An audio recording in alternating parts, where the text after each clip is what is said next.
But one of the things, as I learned about Methodism, one of the things that I loved about it was our connectionalism. And I love the fact that we understand that there are things that we can do together that no one of us can do alone, and no single congregation can do alone.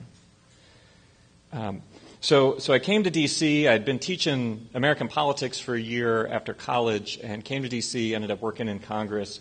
That was great fun. We had a wonderful time. There was, changes of power. There was an impeachment, a contested election. It was really great. I mean, and Donna Burkhart, who was formerly on our board, knows that I am a nerd, right? A policy wonk, maybe. Faith can probably attest to this as well. But it was heaven for me, right? I just loved being in the system there, engaged in the work of our governance as a community.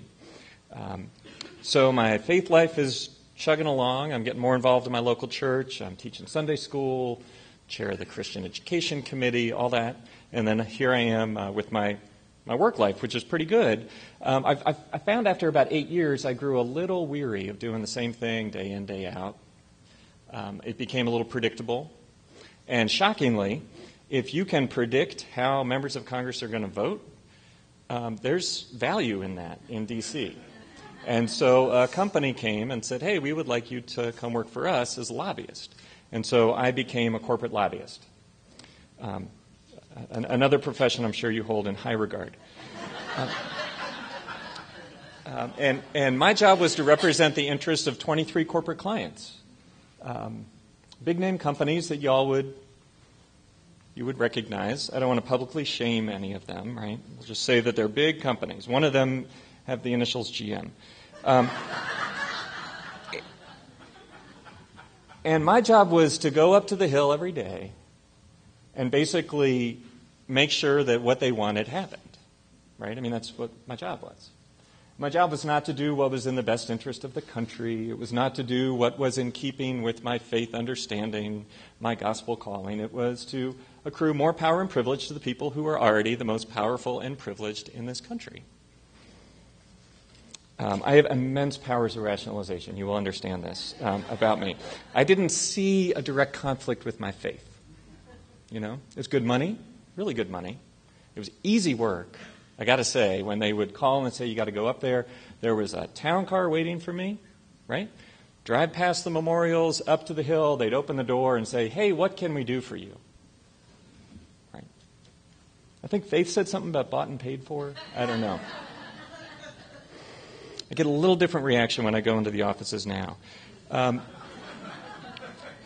So obviously something happened, and I won't bore you with all of my crises of conscience because I have many, but one of them that really sticks in my mind and that informs the work that I do today is that after the tragedy of 9/11, there was a conversation in this country, and many of you might remember this, around a victims' compensation fund.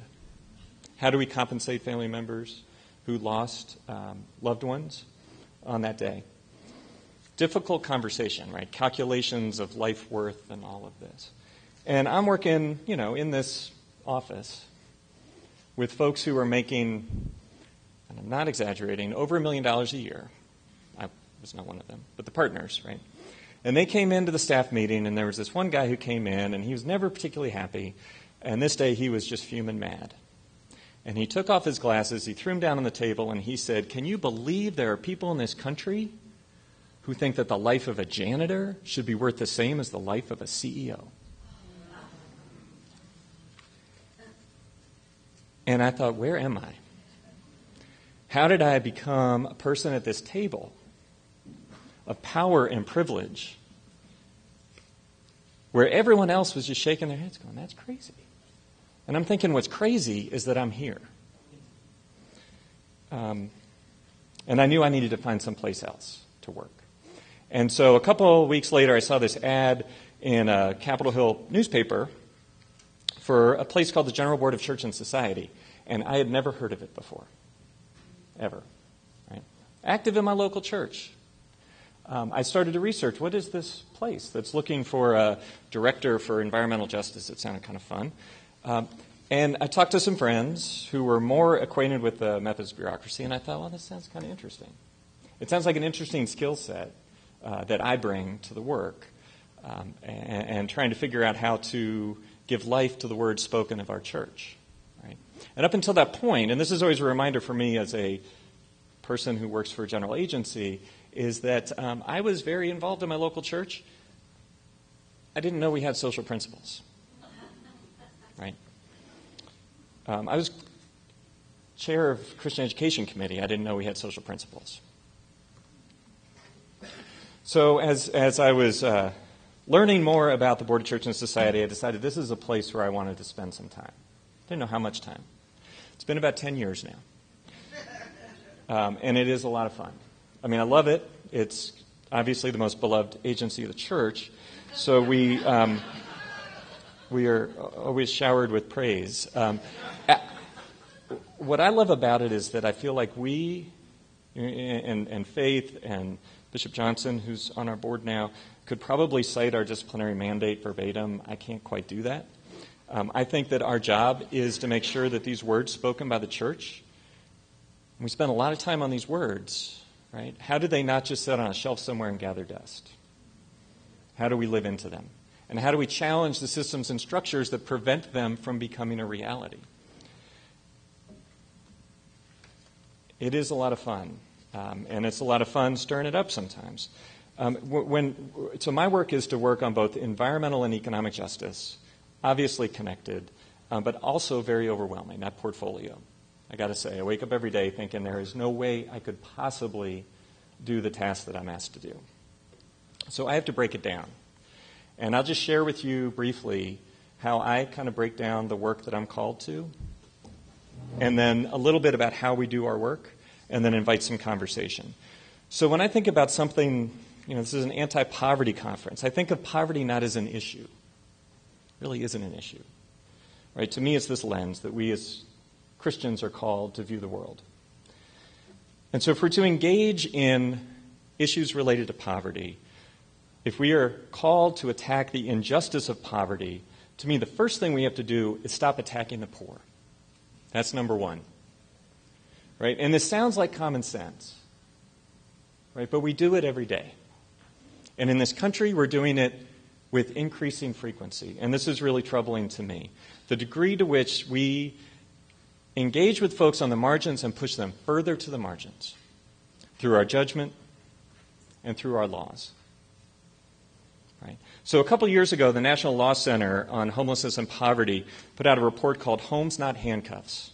You can find it online. And this documents the recent surge in laws and ordinances that are aimed at making it a crime to be publicly poor. Right? So I'll give you an example. This was a Las Vegas ordinance. And the intent was to prevent folks from feeding the poor who were in public parks. Right? Now, I'm pretty sure that if anyone in this room came up to me and I was eating my lunch in a public park and said, "Hey, John, I'm kind of hungry. I forgot my lunch today. Can I have some?" and I gave it to them, that would not be a problem. That's called hospitality. That's called sharing. Except if that person looked indigent, right? And then the law defined what indigent meant. And here's what the ordinance said. An indigent person is a person who a reasonable, ordinary person would believe to be entitled to apply for or receive public assistance.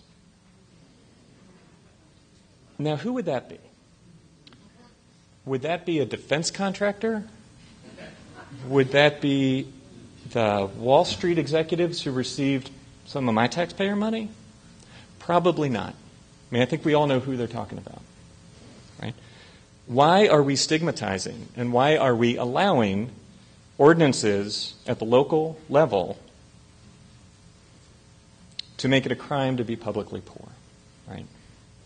I think part of the reason is that we, as people of faith, are not engaged, and we're not using our voice to speak out against these ordinances. I think we need to be better about, and I challenge myself each day to be better about how we talk about folks living on the economic margins. Right? And Mary Ellen was talking earlier about the ministry with the poor. What does it mean to be with? I think it's also important to challenge this the narratives that have developed recently around scarcity, that somehow we are a country on the brink of financial ruin and collapse. We are the wealthiest country in the world. And yet somehow I think those narratives of false scarcity feed that scapegoating and the othering and the stigmatization and the marginalization. So the first thing I think, before we can attack the injustice, we have to stop attacking the poor. The second thing I would say is that we need to meet immediate needs. Right? The needs are great, as you all know. And I think the church is better about this. I think that we are called to mercy ministries, that we are called to feeding and housing. But the needs keep growing. September 12th, 2012, two things hit the news that day. One, the iPhone 5 came out. And the other was that the new poverty statistics were released. Which one got more attention? Right? I mean, if you just Google like news reports, September 12th, 2012, it is all about the iPhone. But on that same day, kind of as an asterisk now, our official poverty rate came out. About 15%, 46.2 million folks in this country officially living in poverty. 22% of our children, over 16 million children. So I think that we're pretty good about trying to meet immediate needs, even as they grow. The challenge is that in this mercy ministry, it's also, it invites us, it encourages us, I think it demands that we get engaged in systemic work. And on this point, I would just raise up one issue that I think needs the conversation from the faith perspective. I love the sign out there. I'm assuming Steve put it out there around the Pennsylvania budget. Right? But the way in which we spend our resources is a reflection of who we value in this country. And what are the budget choices that we're faced with, and what are the budget choices that are a reflection of not just our Methodist social principles, but of our gospel values. There are cuts being proposed to food, nutrition assistance programs. And David Beckman from Bread for the World quantified it. That if these cuts were to go through, it would mean that every church, not just every United Methodist church, but every church in the United States would have to come up with $50,000 more of food assistance every year for the next 10 years just to offset those cuts. Right? How many of our churches are able to absorb $50,000 more demand in our food nutrition assistance every year? So to me, that reality begs us into the conversation about what we as a church say about the choices we collectively make at our local, state, and federal levels to meet the immediate needs. And then the last thing I would say is the most challenging, and that is how do we engage in the broken systems? And how do we vision a new way? I love Walter Brueggemann's quote around the role of the prophet is to engage in the ministry of the imagination. Right, to constantly be visioning new ways. And I think that Mike have done great jobs at visioning what could be different in Detroit, in Ohio. But we're also called to engage in these broken systems that, like the predatory lending systems that trap folks in cycles of poverty, the criminal justice system, the immigration system. Right? How do we, and this gets really complicated and it gets sticky. I read this week in the Washington Post, my local paper, that in D.C., in the community that I live, if someone were to get on the waiting list for affordable housing today, they could expect to get off that waiting list in 20 years. 20 years. It's not a waiting list, that's a joke. Right? And it's not just a joke, it's an injustice that is a false hope to folks. Right? Every day when I walk into the Methodist building, on the left side by the elevator is the 1908 Social Creed. And up there, staring back at me, is our call that we've been making for, what's the math, 104 years? Is that right? 104 years. Living wage in every industry. We have a long way to go before our workers actually earn wages that afford them the opportunity to feed themselves and their family members and live lives of dignity. My mom is a firm believer, and I love my mom dearly, a firm believer that if you work hard in this country, you can make it. And the challenge with that notion, which we always hear, part of the American way, right, is that the reverse of that becomes deeply ingrained in us as well, right? That therefore, if you're not making it, you're not working hard. I actually believe my mom grew up at a time when that was true for a lot of folks. Certainly true for folks who look like her, right? And statistically, from 1948 to 1979, I'm not going to get into the neurosis of numbers here, but just to say that the bottom 90% of our country shared about 67% of the income growth during that time. So post-war to 1979. And the top 10% shared about 33%. Right? You with me? So top 10% still making disproportionately more, but the bottom 90%, 67%. And during that time, if you looked at a chart, all incomes were rising at, along a steady trajectory. From 1979 to 2007, before the onset of the Great Recession, 91% of the income growth went to the top 10%, which left the 90% with 9% of that income growth.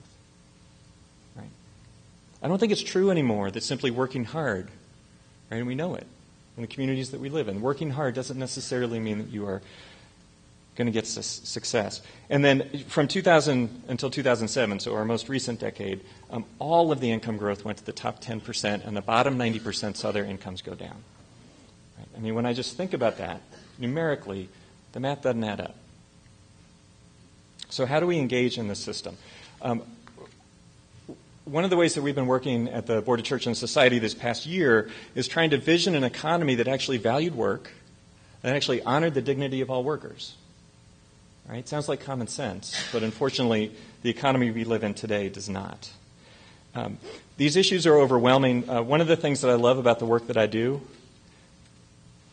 is that there's something every day I can do to make a difference. From the coffee I drink, as Mark was just saying now, from the hymns that we sing, right, from the sandals that I buy, there are ways in which to fuel justice in our economy rather than simply fueling injustice. And the other thing is, I'll just say, Abe Lincoln has a pretty famous quote that says, "The best thing about the future is that it happens only one day at a time."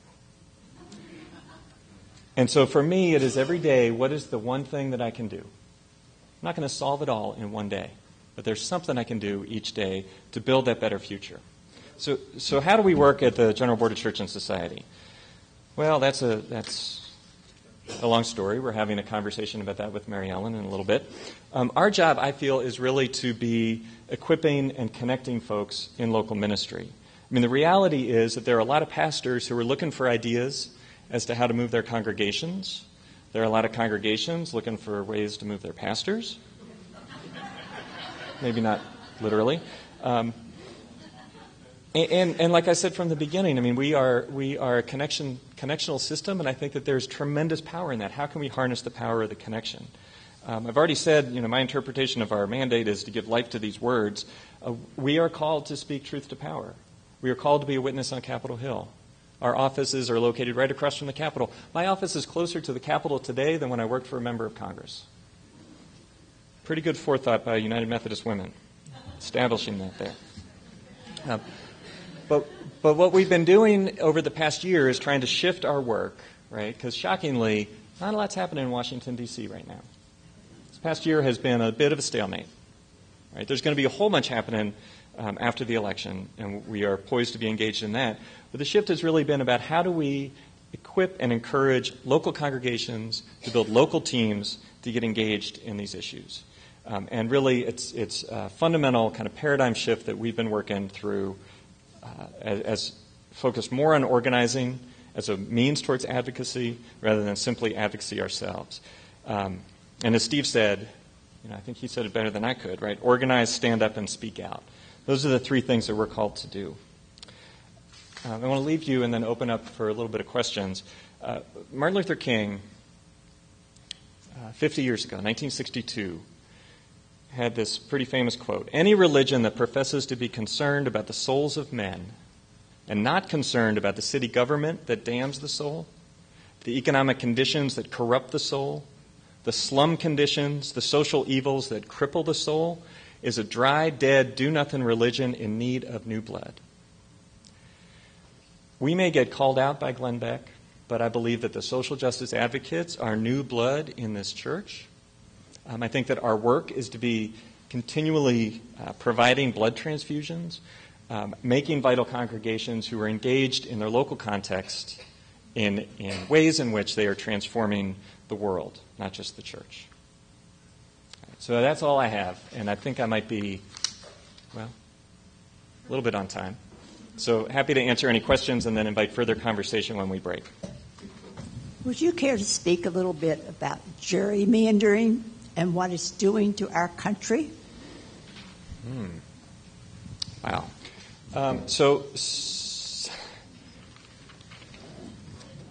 Sure. I've been gerrymandered. You've been gerrymandered? Yep. We do not anymore have a congressman. So another random statistic about me, or fact about me. My favorite state in this country is Iowa. I've only been in Iowa for like 2 hours. I love Iowa. And honestly, the reason that I first grew to love Iowa is because they have non-political redistricting. I think it's pretty important, right, that they, as a state, have said, we can't district folks based on what we believe the consequences of those populations are going to be in the election, right? That we should leave it, that actually your vote should count, and it should not become a predetermined outcome, right? I think that that's should be a pretty accepted principle. Unfortunately, right now, I think the result is that we don't have as much turnover as we once did in Congress, and that folks don't feel the consequences of their actions because they're pretty safe, right? I mean, the reelect rate is so high. How do you make it? How do you challenge folks who make outrageous statements or take votes that are clearly not in keeping with our vision for the future? It becomes really hard when you have politicized redistricting. I live about 40 miles from the center of Philadelphia, and our congressman now will be from Philadelphia for my precinct.